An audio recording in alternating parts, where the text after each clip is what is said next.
꾸라 반갑습니다. 꿀벌입니다. 네, 미국 주식 차트와의 대화 2부 시작하겠습니다. 시작에 앞서서 제가 마무리 정리를 안 했더라고요. 죄송합니다. 네, 나스닥 선물 정리입니다. 단기 시간봉을 보면 이번 주는 상승이 가능해 보인다. 말씀드렸던 여러 근거로 인해서 이번 주 주봉 자체는 기술적 반등을 출현한 가능성이 높아 보이지만 그러나 장기적으로 좋아 보이지 않기 때문에 감당할 수 없는 물량이 있다. 일부 덜어내는 것이 좋아 보인다. 저항과 스탑라인 체크해 주시면 되겠습니다.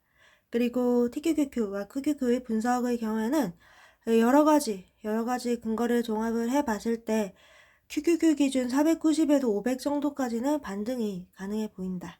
그러나 이 반등을 보고 지금 여러분 추세 자체가 하락입니다. 그래서 반등을 보고 롱을 치는 것보다는 차라리 주요 맥점에서 단기 트레이딩의 경우에는 숏을 대기하는 것이 훨씬 더 낫다고 생각을 합니다. 그리고 주봉의 마감 자체가요. 보시면 음봉, 그 다음에 갭, 다시 음봉이 나왔기 때문에 사실 이렇게 뺀 모양 자체가 안 좋습니다. 그래서 다음 주에 양봉이 나오게 된다고 하더라도 전반적 추세 전환의 가능성은 낮아 보이긴 하지만 그럼에도 불구하고 이것이 당장 대하락으로 가는지 안 하는지 그런 거 정도를 보려면 주봉의 마무리가 큰 양봉이 나오기를 좀 기도하겠습니다. 그래서 여기 QQQ의 저항과 스탑라인 그리고 TQQQ의 저항과 스탑라인 확인하겠습니다. 네, 그 다음 속슬 보도록 하겠습니다. 제가 속슬은 괴리율 때문에 당분간은 속스X로 본다고 해서 속스X 가져왔습니다. 저는 이것 또한 다음 주 초에는 미세하게 약간 조정이 나오다가 주봉 자체는 반등이 이런 식으로 나올 확률이 높다고는 생각하는데요. 일단 기본적으로 좋게 보지 않습니다. 네, 저라면 박스권 한쪽으로의 진입을 기다렸다가 롱을 타도 롱을 탈 것 같습니다. 왜냐하면 속스X를 투자하시는 분들은 저는 196에서 한 차례 잡았잖아요. 여기 또는 속스의 경우에는 제가 19, 18에서 잡았잖아요. 이때 이후로 굳이 반등이 나온다고 해서 그 기술적 반등을 바라보고 사야 되나 싶습니다. 또 속슬이 여기서 이렇게 반등이 나왔다고 해서 아니 왜 손목 끄라고 하냐 이렇게 생각을 가지실 수도 있는데 물론 내가 이 높은 가격에서 만약에 물려있다고 봤을 때 이런 부분에서 빨리 물을 타서 평단을 낮추고 싶은 마음은 저도 정말로 100번 이해합니다. 그러나 일정한 위치를 정해두고 거기서 한번 매수가 들어갔다면 그 다음에 애매한 위치는 보지 않는 것이 저희 꿀벌TV의 방식입니다. 계속 그렇게 안내를 드리고 있고요. 자, 여러분 지금부터는 혜태가 아니라 이제 복귀의 관점으로 봐주시면 감사드리겠습니다.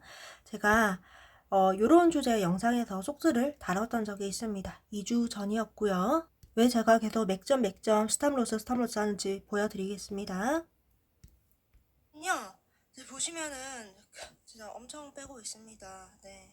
좀 반등해주는 척 하다가 엔비디아 실적의 여파를 받아서 쭉 빼고 있고 제가 24 다음에 체크를 하는 구간이 어디냐 17.8입니다.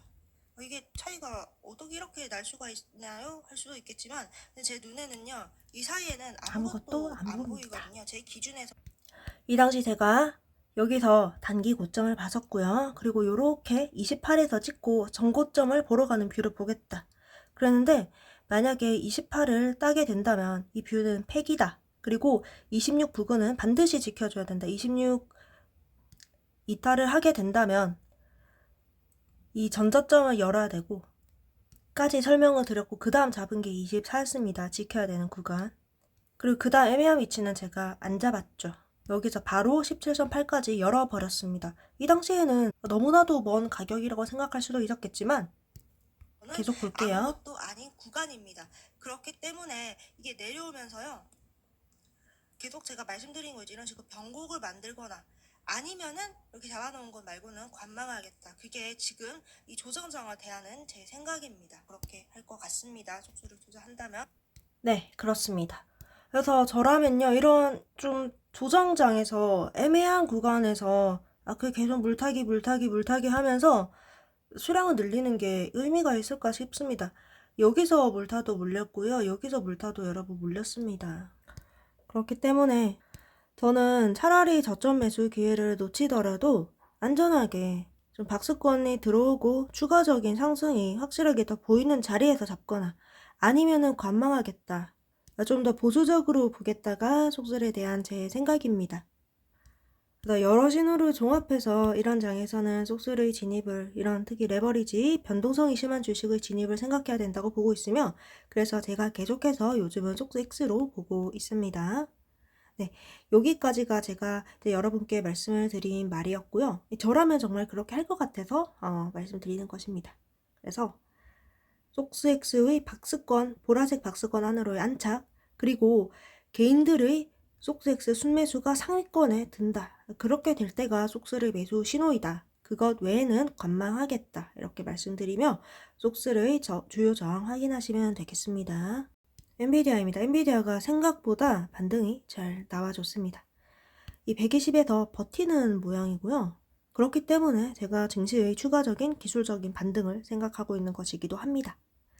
그러나 엔비디아 또한 1차적인 저항으로는 128, 2차로는 약간 빗각이 점점점 내려가고 있으니까 대략 130대 초반이 되겠네요. 여기는 안정적으로 돌파를 이런 식으로 해줘야지 이제 조정이 끝났다. 혹은 진짜 많이 마무리가 됐다고 보겠습니다. 그래서 확률을 상으로 봤을 때 여기서 약간의 조정을 받고 갈 확률이 높은데요. 그런데 이것이 120을 버텨주게 되면서 이런 식으로 볼린저 밴드를 찢으면서 쭉 올라가 주는지를 지켜보겠습니다.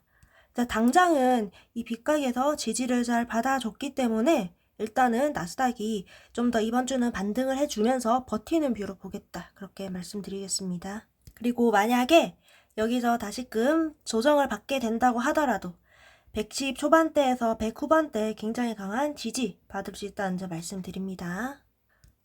제가 이전 영상에서 120에선 차라리 숏 보는 게 낫겠다라고 했는데 그럴 경우에는 120 이 빗각을 완전히 상방 돌파를 하고 지지를 해줬기 때문에 특히 양봉이죠. 그래서 이때는 아마 숏 포지션은 들어갔다면 손절이 나갔을 것 같습니다만 상당히 손익비가 좋았죠. 이만큼 짧고 갈구간은 넓었으니까. 아무튼 그렇습니다. 네, 테슬라입니다. 테슬라 1시간 봉을 봤을 때요. 지금 이평선들이 어지럽게 꼬이고 있습니다. 10, 20, 62평이 꼬이면서 이평의 방향을 전반적으로 상방으로 돌리려고 하고 있으며 2시간 봉 또한 이런 식으로 12평이 22평 위에 올라서려고 하고 있습니다. 이런 식으로 해서 12평이 22평을 돌리고 그리고 이 22평이 62평을 돌리게 되면서 이평선의 각도가 이렇게 위로 틀게 되면서 전반적인 반등이 나와줄 수가 있겠습니다. 그래서 만약에 지금 이 저항대 근처이기 때문에 주 초에 살짝의 조정이 나온다고 하더라도 240 근처에 온다면 이때 TSL을 한번 물을 타볼 수 있다고 생각을 합니다만 이 물을 타는 게 내가 수량을 감당할 수 없는 수량이 있다면요. 물을 타서 270 정도까지 만약에 올라온다면 저라면 부분 손절을 좀 진행을 해볼 것 같습니다. 굉장히 손절이 마음이 아픈 일이긴 하지만 사실 전반적인 테슬라의 추세는 저는 여전히 그렇게 좋지 않게 생각을 합니다. 아무리 반등이 나왔더라고 하더라도요. 그래서 240이라는 의미 있는 구간에서의 지지를 받아줬기 때문에 당분간은 좀 더 가겠지만 여전히 여기가 일단은 다시금 일부 포지션 정리를 고려하는 자리로 생각이 되고 있으며 조정이 좀 끝나고 최소한 추세라도 단기 추세라도 상승으로 돌려주기 위해서는 270을 넘어야 된다 그렇게 생각을 합니다. 그래서 똑같은 논리를 적용을 해 봤을 때 만약에 테슬라가 상승을 한다고 하잖아요. 그러면은 270 부근에서 TSLR 그리고 테슬라가 키움 순매수 상위권 개인들이 여전히 많이 사고 있다. 그런 것을 보면은 요 부분에서는 숏포지션 진입도 가능하겠습니다. 그래서 내가 테슬라에 좀 많이 물려있다. 물을 타야 된다 한다면 저라면 여기서 탈 것 같고 오르더라도 요 주변에서는 일부 물량은 정리할 것 같다. 그렇게 말씀드리겠습니다. 본주 기준에서는요. 여기 상당히 좋은 지점입니다. 본주로 모아간다면 전 여전히 괜찮다 봅니다. 전에도 274 한번 제가 잡았었죠. 그 다음 기다리는 구간은 190대입니다. 마지막으로 애플입니다. 애플도 이번 주 반등의 가능성이 상당히 높은데요. 자 보세요.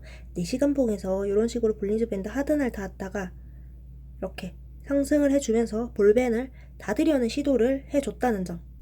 그리고 4시간봉상 과매도가 나왔는데 애플 입장에서 4시간봉의 과매도는 굉장히 높은 확률로 그 다음에는 상승을 줬습니다. 또한 2시간봉을 봤을 때, 그리고 거래량도 많이 터져 있죠. 거래량도 많이 터졌고 2시간봉 또한 이 볼린저 밴드를 완전히 닫아주려는 모습을 보여주고 있고, 나스닥의 지수의 이번 주 상승이 예견이 되기에 애플 또한 기술적 반등의 가능성이 높아 보인다. 그래서 212 이 손절 라인, 그리고 위로 갈 수 있는 것은 225 정도. 이것이 이 하락의 38이 되돌림 근처입니다. 그래서 손익비가 상당히 지금 구간 자체가 좋은 구간으로 보인다. 단기 트레이딩 입장에서 말씀을 드렸습니다. 애플을 모아간다면 220에서 한 차례 매수가 들어간 다음에는 전 그 다음엔 손을 안 댈 것 같습니다. 여전히 그 다음 매수가로 제가 보고 있는 거는 여기입니다. 여기서 못 사면 차라리 높아져서 샀으면 샀지 애매한 구간에서는 안 살 것 같습니다. 오늘의 요약입니다. 속슬은 뭐 여러가지 근거로 봤을 때 반등의 가능성이 높지만, 그러나 속슬 자체에 대해서 제가 좀 부정적인 뷰입니다. 그래서 박스권 진입을 기다릴 것 같습니다. 차라리 물을 더 타려면요. 네, 그렇습니다. 그래서 주요 저항 체크해 주시면 되겠습니다. 엔비디아도 상황이 좀 긍정적이다. 일단 지금 당장 2022년도 대학보다는 증시가 좀 더 버텨주는 뷰를 보겠다. 이번 주 나스닥 주봉의 마무리와 더불어서 엔비디아의 위치가 어디인지가 또 그 다음 주에 나스닥의 생명 좀 연장되느냐 이런 거를 보겠습니다. 그래서 엔비디아를 봤을 때는 상황이 좀 더 긍정적이다. 여기 저항과 스탑라인 확인해 주시고, 테슬라입니다. 테슬라도 여러 근거로 반등이 가능해 보인다. 그러나 반등 시 저렴의 일부 수량 정리할 것 같고, 270을 넘고 안짝해야지 단기 추세 상승으로 봅니다. 270은 숏을 시도하기에 손익비가 상당히 높은 구간입니다. 270에다가 TSLR, 테슬라의 순매수가 상위권의 경우에는 저렴의 숏을 도전해 볼 것 같습니다. 단타한다면요, 그러니까 기술적 반등 먹는 것보다 추세에서 저항대 숏이 더 유리하다 이렇게 말씀드리겠습니다. 애플도 여기가 손익비가 상당히 지금 당장 좋은 구간으로 본다. 이번 주 반등 보겠다. 네, 오늘도 긴 영상 시청해주셔서 감사드립니다. 도움 되셨다면 구독, 좋아요, 댓글 한 번씩만 부탁드리겠습니다. 그럼 다음에 또 만나요. 뿅.